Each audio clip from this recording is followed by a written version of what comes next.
Think back to maybe a disagreement you had recently. Could be with a partner, maybe something at work, where things just felt a bit off afterwards. Hmm. Or even just watching the news, it feels like pointing fingers is everywhere. It's almost automatic. You have to wonder, like, why is that? Why do we jump to blame so quickly? Yeah, that's exactly what we're getting into today. This deep dive is all about unpacking the language of blame. We look at a whole bunch of stuff, the psychology behind it, how it plays out in relationships, gender differences, blame at work, politics, the media, even just the words themselves. Wow, okay. So the mission really is to figure out why we do it and maybe how we can communicate a bit better. Right.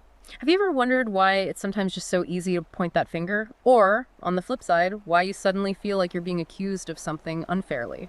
Let's dig in. Okay. So let's start with the psychology. Our sources talk about some mental shortcuts or biases that kind of push us towards blaming others. First up, this thing called the fundamental attribution error. What is that exactly? Well, it's fascinating actually. It's about how we explain other people's behavior versus our own. Okay. So, the classic example, right? Someone cuts you off in traffic. Your first thought might be, what a jerk. So inconsiderate. You jump to their personality, their character. That's the internal attribution. Right, they're just a bad driver or a bad person. Exactly. But if you're the one who cuts someone off, suddenly it's different. Oh, yeah. Then it's, oh, I didn't see them, or I'm really late for this important meeting, or someone else swerved. It's the situation, the external factors. Precisely. We give ourselves that context, that benefit of the doubt, but we often don't extend that same grace to others. It's like an automatic bias. So the takeaway is maybe pause before judging. Consider what else might be going on for the other person. Yeah, challenge that first instinct. Okay, then there's the self-serving bias. This one is also about protecting ourselves, isn't it? Mm-hmm. Our ego. Yeah, very much about the ego. So our sources use the example of a test. If you ace it, what do you usually think? I'm smart. I studied hard. It's because of me, my effort, my ability. Right, you take the credit. Internal factors again. Right. But if you bomb the test, Well then. The test was totally unfair. The questions were tricky. The teacher didn't explain it well. I didn't get enough sleep. It's something else. exactly. You push the blame outwards. External factors. It protects your self-esteem, makes you feel better about the failure. It's amazing how our minds work to keep us feeling good about ourselves. But does that mean we can never really take responsibility if this bias is so strong? That's a really good question. The sources suggest it's a strong tendency, but not impossible to overcome. Being aware of it is the first big step. Just knowing you do that. Yeah. And then consciously trying to think, okay, what was my part in this? Even when it's uncomfortable. Yeah. Seeking feedback helps too. Okay, so awareness and effort. Got it. What about defensive attribution? The mugging example was kind of disturbing. It is, yeah. It taps into our need to feel safe, to feel like the world makes sense. How does it work? So defensive attribution happens when we hear about something bad, like a misfortune happening to someone else. To make ourselves feel less vulnerable, less like it could happen to us, we might subtly blame the victim. Like, well, they shouldn't have been walking in that park alone at night. Exactly. Or they were flashing expensive jewelry. It creates this psychological distance. It implies, if I don't do those things, I'll be safe. So it's not necessarily about being mean, it's about managing our own fear. Pretty much. It's a way to maintain a sense of order and control, even if it's, logically flawed or unfair to the victim. Okay. That makes a kind of uncomfortable sense. Let's talk projection. This is when we put our own stuff onto other people. Yeah, basically. Projection is where we unconsciously take our own unacceptable feelings or thoughts, or maybe even flaws, and we see them in someone else instead of ourselves. Like the example in the sources. The insecure colleague. Right. If someone's feeling really insecure about their own performance at work, but they can't quite face that feeling, they might start really harshly criticizing a coworker, saying they're the insecure one, or they're not pulling their weight. So they're projecting their own insecurity onto the other person. Exactly. It deflects the uncomfortable feeling away from themselves. It's like looking in a distorted mirror. Huh. Okay. And the last one in this psychology section, cognitive dissonance. The lying example really clarified this. Yeah, cognitive dissonance is that uncomfortable feeling we get when our actions don't line up with our beliefs about ourselves. Like if I think I'm an honest person, but then I tell a lie. Precisely. That creates dissonance, that mental clash. And to get rid of that discomfort, we often rationalize. We might downplay the lie. Oh, it was just a little white lie, no big deal. Or you might even blame the other person. Right. Well, they kind of forced me into it, or they were being really nosy, so I had to lie. You adjust your perception of the situation, maybe shift the blame a bit so that your action, lying, doesn't clash so much with your self-image, being honest. Wow, so pulling all these together. Fundamental attribution error, self-serving bias, defensive attribution, projection, cognitive dissonance. It really seems like blaming isn't always about finding the objective truth. Not at all. Yeah. So often, it's really about managing our internal world, protecting our ego, making sense of things, feeling safe, maintaining consistency. But these internal mechanisms can cause real problems when we interact with others. Absolutely. Which leads us perfectly into how blame plays out in our closest relationships. Okay, relationships. This is where it can get really messy. Our sources were pretty clear. Yeah. Accusatory language is damaging. That typical, you never listen or you always forget. What does that do? Instant defensiveness. It's like hitting a switch. Yeah. When someone hears you always or you never, they feel attacked, generalized, misunderstood. So the natural reaction is to defend themselves, right? Yeah. To argue, deny it, maybe even fire back with their own you statement. And then you're just fighting, not talking. Exactly. Productive conversation goes out the window. Yeah. And the sources actually mention research linking that kind of accusatory you language directly to, well, lower relationship satisfaction. People are just less happy when that's the go-to. Okay, so if you statements are bad news, what's the alternative? The sources talked a lot about I messages. Yes. iMessages are key. It's about shifting the focus from blaming the other person to expressing your own experience. So instead of you never help with the dishes, You could say something like, I feel really overwhelmed and kind of stressed when I see the dishes piled up after dinner. See the difference? yeah, it's about your feeling, not their action or character. Right. It shares your internal state, invites empathy, maybe collaboration. It doesn't immediately put them on the defensive. It makes it much more likely they'll actually hear you and maybe want to help find a solution. It sounds simple, but I bet it's hard to do when you're actually annoyed. Oh, it takes practice, definitely. Yeah. Especially when emotions are high. And the sources also mentioned that blame isn't just about single incidents. It can, build up, create residue. Yeah, that's a really important point. Think of it like emotional baggage. Yeah. Every time you blame your partner for your frustration or unhappiness, it's your fault I'm stressed, you're adding another layer of negativity to how you see them and the relationship. It erodes the good stuff. It really can. Over time, it eats away at trust, affection. It can even lead to contempt. You know, that feeling of looking down on your partner, thinking you're superior. Oh, right. John Gottman talks about contempt being really toxic. Exactly. He calls it one of the four horsemen that predict relationship failure. And blame, especially when it turns into character attacks, you're just lazy, you're so selfish, that's a fast track to contempt. Yikes. Okay, so how do we stop that? Any specific techniques besides iMessages? The sources mentioned describing the event first. Yes, that's a great one. Before you express your feeling, just state the facts neutrally. Like, Okay, instead of, you always leave your wet towel on the bed, right, which is an attack. right. Try starting with just the observation. I noticed the wet towel was on the bed this morning. It's factual, objective, harder to argue with. Establishes common ground first. Exactly. Then you follow up with your iMessage. Yeah. And I feel frustrated when that happens because the duvet gets damp. Yeah. It separates the behavior from the person and focuses on the impact on you. Behavior, impact, feeling, not character attack.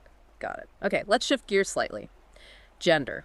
How does gender potentially influence blame and guilt, according to our sources? This was interesting. One thing the sources point to is research suggesting, on average, women tend to apologize more often than men. Okay. Why is that? Are women just messing up more? No, that's not what the research suggests. It seems to be more about having potentially different thresholds for what counts as an offense, needing an apology. Different standards. Sort of. Women might perceive a wider range of actions as requiring an apology, possibly linked to a greater emphasis on maintaining social harmony or smoothing over interactions. It's less about admitting fault sometimes and more about, relationship maintenance. So it's more about keeping the peace or politeness conventions. That seems to be part of it. Men, again, on average, might have a higher threshold. Something might need to feel like a more significant wrongdoing before they feel an apology is warranted. But that doesn't mean they feel less sorry when they do apologize. Exactly. The sources stress that. It's not about lack of remorse, just different criteria, perhaps. But this difference can lead to friction, right? Yeah, I can see that. One person expecting an apology, the other thinking, what for? And it can be misinterpreted. Okay. And beyond apologies, were there broader patterns mentioned in how blame gets assigned? Yeah, some research suggests women might be more inclined to look at the context, the situation, the system around an issue when figuring out blame. Like external factors. Kind of, yeah. Seeing it as part of a bigger picture. Whereas men, again, statistically speaking, might lean a bit more towards focusing on individual actions and who is directly responsible. Individual accountability focus versus a systemic view. Something like that. Obviously, these are generalizations, tendencies, not hard rules for every single person. Of course. And the sources linked these tendencies back to societal expectations. Emotional labor for women, stoicism for men. Right. The idea is that traditional expectations, women managing emotions and relationships, men suppressing vulnerability, might shape how blame is expressed or internalized. So women might internalize blame more or apologize to smooth things over, while men might externalize it or resist admitting fault to maintain that stoic image. That's the connection the sources make. Understanding these potential underlying dynamics can help foster a bit more empathy when communication styles around blame differ. It's not just about who's right, but maybe understanding why someone communicates blame the way they do. Okay, let's move out of the personal and into the workplace. Blame seems pretty common there too. Oh yeah. Fertile ground, as the sources put it. When things go wrong, a project tanks, a deadline's missed, the first instinct often seems to be find the culprit. Someone has to take the fall, right? The scapegoat. Exactly. Scapegoating is the big one. It's often easier for an organization to pin the blame on one person or team than to look at, deeper systemic problems. Like maybe the process was flawed or resources were lacking. Right. Blaming an individual means the system itself doesn't have to change. And often, the existing power structures stay intact. And workplace blame isn't always direct, is it? Like that example, well, I couldn't finish because I was waiting on data from Paul. That indirect blame. It sounds reasonable on the surface, but it's subtly shifting responsibility. And what does that do to a team? It erodes trust. Big time. People start watching their backs, feeling like colleagues are trying to pass the buck instead of taking ownership. It creates defensiveness, kills collaboration. Yeah, I can imagine. A workplace culture that's all about blame sounds like it would just crush creativity and risk-taking. Absolutely. If people are scared of being blamed or punished for any mistake, why would they stick their neck out? Why suggest a new idea that might not work? Why be honest about challenges? They just play it safe. Exactly, which is the opposite of what innovative, healthy workplaces need. The sources really contrast this with cultures where mistakes are seen as, data, learning opportunities. So the language changes completely. Yeah. Yeah. Instead of who messed this up or why didn't you finish this, it becomes something like, okay, what happened here or what challenges came up. More curiosity, less accusation. Precisely. It opens up dialogue about what went wrong in the process and how we can fix it or prevent it next time, rather than just pointing fingers. It's about shared learning. Fostering improvement instead of fear. Yeah. Okay, now for the really big arena. Politics and the media. Blame seems like a primary currency there. Oh, definitely. It's a powerful political weapon. Our sources talk about how it's used constantly to deflect criticism, rally supporters, demonize opponents. And scapegoating is huge in politics too, right? Blaming whole groups for complex problems. Very common. It simplifies complex issues into an easy us versus them narrative, which can be very effective politically, even if it's unfair or inaccurate.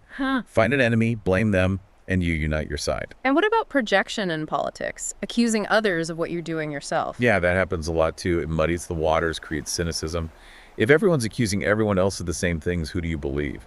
It can make accountability really difficult. It becomes hard to see clearly. And the language itself, that passive voice thing, mistakes were made. Classic. It acknowledges a problem happened, but magically nobody did it. Responsibility evaporates. Exactly. It avoids accountability.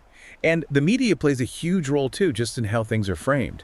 That example of reporting an assault was stark. Right. Woman attacked versus man assaults woman. The first focuses on the victim, almost passively. Right. The second clearly identifies the actor, the perpetrator. Subtle word choices like that can really shape how we assign or don't assign blame and agency. So when we're taking in news or political commentary, we need to be pretty critical about how blame is being presented. Definitely. The sources really push for critical thinking here. Ask yourself, who benefits from this narrative of blame? What's being left out? Who's being protected and who's being targeted? Don't just accept the finger pointing at face value. Look deeper. Understand the game being played. Okay, so let's zoom back in from the big stage to our everyday conversations.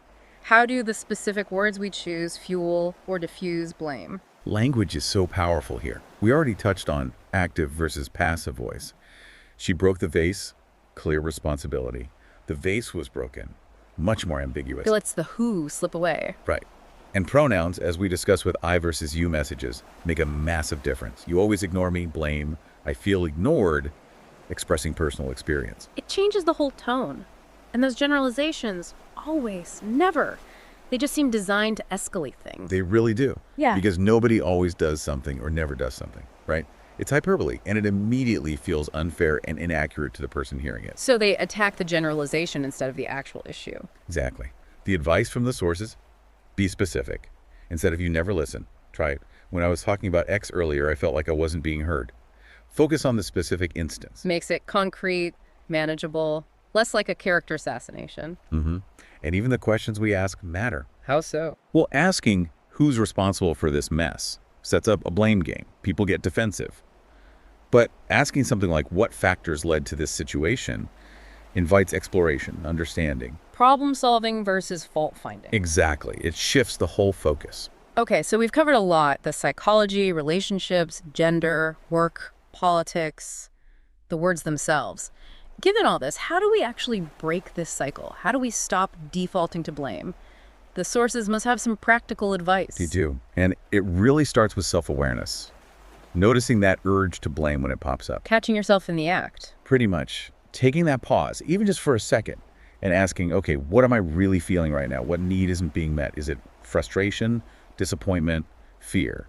Understanding the root emotion can stop the blame train. Getting underneath the accusation and then back to the I messages seems like a recurring theme. It's fundamental because it changes the dynamic. Instead of you let me down, which is pure blame, try, I felt really disappointed when the plans changed. It's honest, it's vulnerable, but it's not an attack. It invites a different kind of response.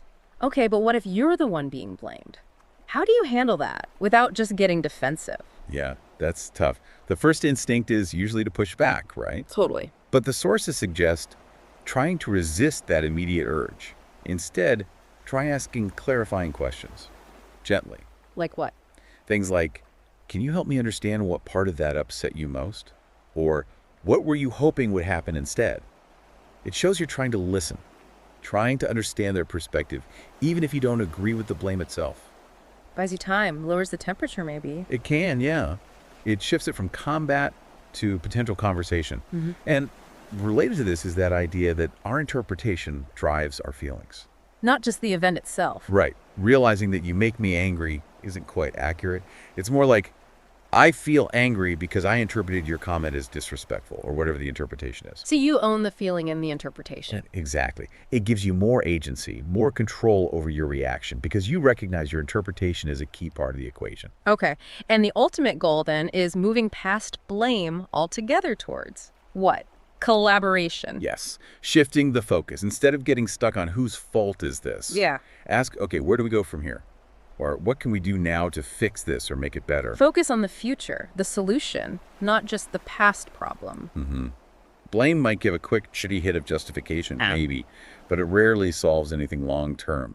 Shared responsibility, collaboration, that's where real progress and stronger connections come from. So wrapping this all up, this deep dive into the language of blame shows it's complicated, it's deeply human, tied into our psychology, reinforced by our language, but often really counterproductive. We've seen how it can damage relationships, stifle workplaces, and poison public discourse. Right.